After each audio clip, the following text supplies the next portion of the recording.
Welcome to another episode of Risk. And I think it's immediately a GG, no Australia, no win. The black player gets so lucky to basically get spawned with Australia, with no other player having a chance even to contest for it. Anyway, as you can see, this is another 4-player fixed card game on classic Risk map with blizzards. Settings, alliances, balanced blitz dice rolls and 60 seconds per turn. I set the beginner rank as a minimum rank when hosting this game, meaning that my opponents could be ranked anywhere from beginner to grandmaster. There are no novices in this game. The black player seems to be the most decent opponent out of all of the three. On average, he wins every second game he plays, having a winning percentage of 45%, so it should be an extremely decent opponent. Then the pink player wins every fourth or fifth game he plays, having a winning percentage of 23%, and finally the yellow player wins every fifth or sixth game he plays, having a winning percentage of 18%. So if we consider winning every fourth game in 4-player games as average, then the pink and yellow players are below average, and the black player is highly above average. So as you can see, I made the alliance with the yellow player. With him capturing Africa and with me going for South America, we would be neighboring players, so to have an alliance with him could be extremely important for me to make sure that he would be fine with me holding South America. He already captured Africa and has the advantage over me, so he could afford to attacking me, assuming it wouldn't break the balance of the game, and then knowing that low-ranked players like to attack a lot. There was another reason to make the alliance with him, just to make sure that he would be fine of me getting and holding South America. So I just wish he would move out his troops out from it. He could have fortified one of these armies in the last turn, but he didn't. So hopefully he fortifies one in this turn. I told him that I'm sorry, but I need to attack his territory, so let's hope he got the message right. And yes, he did, so that's awesome, but I think instead of waiting for one more turn, I will rather capture South America right now. Previously I saw that the yellow player doesn't really trust me by leaving 8 troops on my border, but now he only left 4, so I think it's more than safe to do it. And the yellow player sending me thumbs up just confirms that. So I don't know, I think I will just use the South American turtle strategy for now. I think I would rather put my army to Venezuela rather than Peru, but who knows, the pink player might be going for North America, so I wouldn't like that my big army would threaten him like it doesn't threaten the yellow player. But alright, it seems that the pink player is getting destroyed by black. So rest in peace, pink, I guess. I'm not totally sure, but it seemed the pink player considered going for Asia in the beginning of the game, so in order for pink not to do that, the black player started crushing his troops. And since he was crushing some troops, now it makes a lot of sense for black to continue attacking pink to make him the first player to get eliminated from the game, because the pink player wouldn't like the black player for sure. And the diplomacy-wise, it would have been extremely bad for the black player if there was the pink player left in a 3-player situation. So I would say that was a good decision for black. And also that is extremely good, is that it highly decreases the chances for the game to stalemate, so I really like that the black player is playing aggressively. So I was just hoping for the yellow player to wipe out the pink player's troops from Europe, so I would have taken the last territory of pink in North America, receiving his cards. But the yellow player was smart to not give me free cards. But maybe it's for better, because I wouldn't like the yellow player to additionally capture Europe, so it would be better that the yellow player would take as much additional time as possible before he captures it. Well, in general, what I want is that the yellow and black players would be strong enough to fight each other without the need of me intervening. With the yellow player going for Europe, the black player might capture Asia, so then I hope a big conflict between them will start happening while I would be able to stay neutral watching the world burn. Though I'm considering capturing North America myself, so I just don't know if I really want to, as then it could bring my opponent's attention to me, while right now it seemed they are focused on each other. But as you can see, the black player is already worrying about me with him bringing his army to North America, so that's a bit bad. The black player is my ally, but he has a lot of experience and he knows that he shouldn't take my alliance too seriously. So anyway, I think I will just take the pink player out, so then the yellow player will capture Europe, and then the black player might start paying more attention towards the yellow player once again. I moved out my army from Greenland so there would be the way for the black player to invade the yellow player through it in case he wouldn't be able to do it from Asia.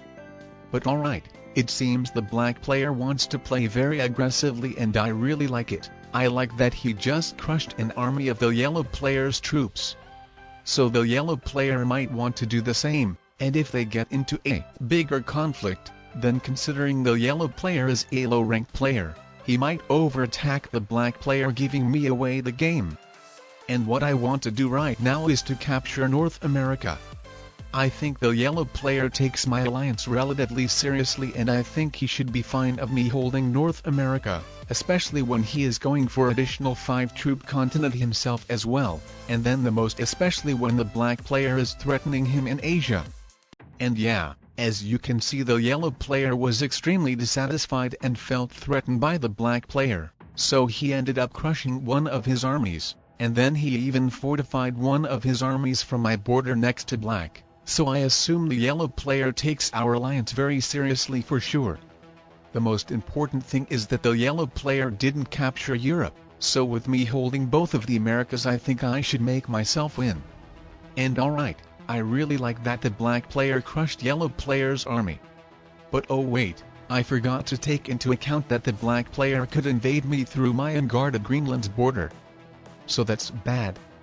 But in overall he ended up crushing more troops than I would have ended up receiving, so in overall that's good, right? But what is bad for sure is my army's distribution. It is very inefficient. Obviously my 16 troops army in South America is blocked, and then my 13 troops armies in Asia are blocking themselves as well. Well, what I mean is after starting to attack with one, the other one will end up being blocked. So that was a very bad decision to make that army split in Asia for sure. And this is why I just combined them in one, possibly preparing to take the black player out, as I might be close to having as many troops as both of my opponents combined. So just the bad thing is that the black player skipped his card, so if I take him out now, then I won't be able to trade in a set in the same turn. I'm still tempted to take the black player out, but then it might not be enough troops to invade the yellow player after that, so then the yellow player receiving those troops would take over the advantage and win the game, so then it would be such a bizarre loss. But then if I do nothing, then I will lose my advantage being the strongest player and the game will be balanced once again. So I think at the end it might be the best to attack yellow. From the best ally he will turn into the biggest enemy, but I think it's worth the risk. And alright, I was running out of time, but at the end I still managed to fortify my army out of blocked place. And then extremely good thing is that the black player only captured one territory of mine, putting his army back to the blocked place. So that's still promising. Especially with the yellow player not getting a good blitz roll to crush my Brazilian army. Though it seems that South America will still get invaded unfortunately. So I don't know, do I even have enough troops to take the yellow player out? Well, I do not have a set. But I don't know, let's try I guess. I think it is good to recapture South America. But yeah, I see it's unlikely for me to take the yellow player out. I have the army of 14 troops while the yellow player has 13 territories, meaning that I will have to not lose any single troop, which is unlikely. I mean, even if getting extremely lucky to get to the last territory without any single troop loss, it would be 2 versus 1 blitz rule. So I see that at the end it's not worth the risk at all. I mean, even if the black player didn't have a set at 3 cards to get to the last territories, then I know that he would fortify his army out of the blocked place for sure. So yeah, after invading yellow into Africa I captured one more territory of him, so he would end up not receiving 1 troop bonus having below 12 territories, but that was actually bad to capture that additional African territory because now I will have to do the troop split from my North African army if not wanting to block it. But yeah, I think it's worth to take the yellow player out for sure. I think that was so fortunate that the black player fortified only 7 troops out of his biggest army, leaving even 18 troops blocked, meaning that he won't be able to do me as much as AA damage as he could have. As you saw, the black player tried to bring my attention from taking the yellow player out by breaking the alliance and then immediately requesting it again and then saying good luck, victory, and ups. I assume he wanted that I would either run out of time taking the yellow player out, or just stop taking yellow out, thinking that it would be a bad decision. But I mean, even if it had been, then anyway I would have definitely not changed my decision to take the yellow player out just to leave him with a few territories for the black player.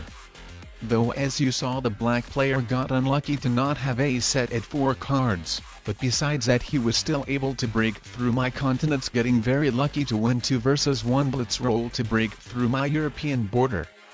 After I traded in a set, I saw that I wouldn't be really able to properly guard both of the Americas, Africa and Europe in case I decided to capture them, so I went with the decision to invade the black player into Australia and at the same time to crush both of his biggest armies. I have the worst set possible, but I think it's still extremely good to trade it in because it will leave the black player with absolutely no hope to make a comeback for sure. I think at the 2-player endgames it's better to trade any bad sets at 3 cards rather than to wait a 10 troop set at 5 cards, especially when you're not even guaranteed to get it. And as you can see, the black player has just rage quit the game, so that's a GG.